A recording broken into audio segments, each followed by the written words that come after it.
ওগুলো দেখে তো স্বামীর কাছে বায়না করে, কিরণ মালার এত জ্বালা যদি বুঝিতাম তাইলে কি আর ডিশ চ্যানেলে ছবি দেখিতাম। স্বামী আমার গরিব মানুষ, পকেটে নাই টাকা, কেমনে আমায় কিনে দেবে কিরণ মালার জামা? আছে না নাই? স্বামী চিন্তা করে বউ যদি এই স্লোগান দেয় আমারও তো দেওয়া দরকার।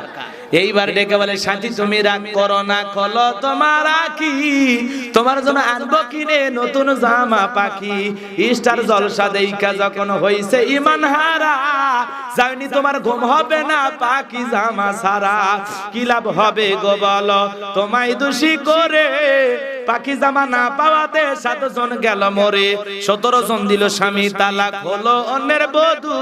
হাইরে আমার পাখি জামা না জানি কি মধু। যেই জামাটা লাগবে সবার দিন ধর্মের কাজে, সেই জামাটা চাই না পাওয়া অনেক নারীর মাঝে।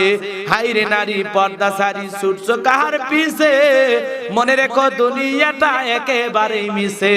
নামাজ পড়ো রোজা রাখো ধরো আল্লাহর কাম, নইলে নোয়াখালীর মা বোনেরা কপালে কিন্তু জুটবে জাহান্নাম। কথা বলেন ঠিক না ঠিক?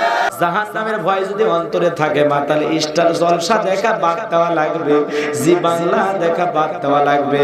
কারণ স্টার জলসা জি বাংলা ধ্বংস করছে আপনার ঈমান আমল আর সোনার বাংলা। এই জাহান্নামে নিয়ে যাওয়ার জন্য 2টা চ্যালেঞ্জ যথেষ্ট। কথা কয় না মা বোনেরা, দেখে কিনা